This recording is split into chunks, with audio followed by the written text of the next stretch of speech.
Hello great മീഡിയാസിലേക്ക് സ്വാഗതം. ചത്താപ്പച്ച മൂന്നാം ദിനത്തിലേക്ക് കടന്നിരിക്കുകയാണ്. ഈ ഒരു ശനിയാഴ്ചയും മിന്നുന്ന പ്രകടനത്തോടെ സിനിമ മുന്നോട്ട് പോകുമ്പോൾ ആദ്യ 2 ദിനങ്ങൾ കൊണ്ട് തന്നെ സിനിമ 14 കോടി കടന്നിരിക്കുകയാണ്. കേരള ബോക്സ് ഓഫീസിൽ നിന്ന് ആദ്യ ദിനം സിനിമയ്ക്ക് നേടാൻ കഴിഞ്ഞത് 3 കോടി 70 ലക്ഷം രൂപയോളമാണ്. രണ്ടാം ദിനം 2 കോടി 18 ലക്ഷം രൂപയോളമാണ് സിനിമയ്ക്ക് നേടാൻ കഴിഞ്ഞത്. ടോട്ടലായി 2 ദിനം കൊണ്ട് 5 കോടി 88 ലക്ഷം രൂപയോളമാണ് സിനിമ നേടിയിരിക്കുന്നത്. ഒഫീഷ്യലായിട്ടുള്ള കളക്ഷൻ റിപ്പോർട്ടുകൾ പുറത്തു വരുമ്പോൾ 14 കോടി 5 ലക്ഷം രൂപയോളമാണ് 2 ദിനങ്ങൾ കൊണ്ട് സിനിമയ്ക്ക് നേടാൻ കഴിഞ്ഞത്. ആദ്യ ദിനം തന്നെ 7 കോടി 70 ലക്ഷം രൂപ നേടിയ ചിത്രത്തിന് രണ്ടാം ദിനം ചെറിയ ഒരു ഇടിവ് നമുക്ക് കാണാൻ കഴിയുന്നു. ഏകദേശം 6 കോടി 30 ലക്ഷം രൂപയ്ക്ക് മുകളിലാണ് സിനിമയുടെ കളക്ഷൻ രണ്ടാം ദിനവും വന്നത്.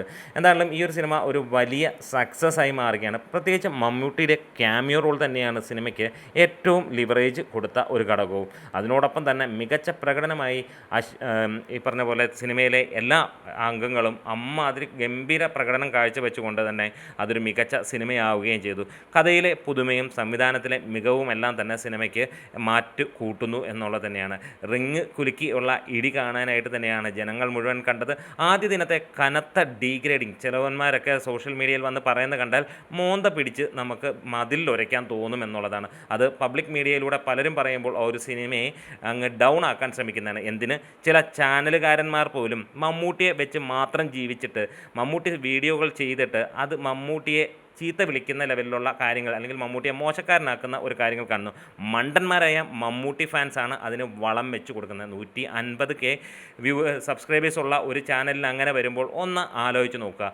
ഒന്നെങ്കിൽ അങ്ങനെ മമ്മൂട്ടിക്കെതിരായിട്ടാണെങ്കിൽ ആ രീതിയിൽ ചെയ്തങ്ങ് പോവുക. അല്ലാതെ മമ്മൂട്ടി വീഡിയോസ് ചെയ്ത് അതിനകത്തിൽ നിന്ന് ഭക്ഷണം കഴിഞ്ഞിട്ട് ആ പ്ലേറ്റിൽ തന്നെ വിസർജിക്കുന്ന പരിപാടി അങ്ങനെയുള്ളവന്മാർ നിർത്തുക. അവന്മാർ നിർത്തിയില്ലെങ്കിലും മണ്ടന്മാരായ കുറേ മമ്മൂട്ടി ഫാൻസ് ഉണ്ട്. അവന്മാർ അതിനെ പുറകോട്ട് അല്ലെങ്കിൽ അതിനെ ഫോളോ ചെയ്ത് കൂടെ പോവുകയും ചെയ്യുന്നു.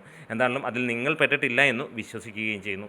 എന്തായാലും ഇവിടെ ഒരു കാര്യം ഉറപ്പിക്കുകയാണ്, ഈ ഒരു സിനിമയുടെ ഏറ്റവും മികച്ച ഒരു കാര്യം മമ്മൂട്ടിയുടെ ക്യാമിയോ റോള് തന്നെയാണ്. അത് തന്നെയാണ് ഈ ഒരു സിനിമയ്ക്ക് ഇത്ര ഗംഭീരമായിട്ടുള്ള ഒരു മുൻതൂക്കം നൽകിയത്. അതുകൊണ്ട് തന്നെയാണ് നമുക്ക് പ്രീസെയിലൂടെ സിനിമയ്ക്ക് 2 കോടിക്ക് മുകളിൽ വേൾഡ് വൈഡ് നേടുന്നതും കണ്ടത്. പിന്നെ സിനിമ മികച്ചതാണ്, അതുകൊണ്ട് തന്നെ മുന്നോട്ട് പോകുന്നു. എത്ര ഡീഗ്രേഡ് ചെയ്തിട്ടും മുന്നോട്ട് പോകുന്ന കാര്യവും അതുതന്നെയാണ്. എന്തായാലും ഇത് മികച്ച രീതിയിൽ തന്നെ പോകുന്നു. വരുന്ന ദിവസങ്ങളിൽ 25 കോടി കടക്കുമെന്ന് ഉറപ്പിക്കുകയാണ് ഗ്രേറ്റ് മീഡിയാസ്.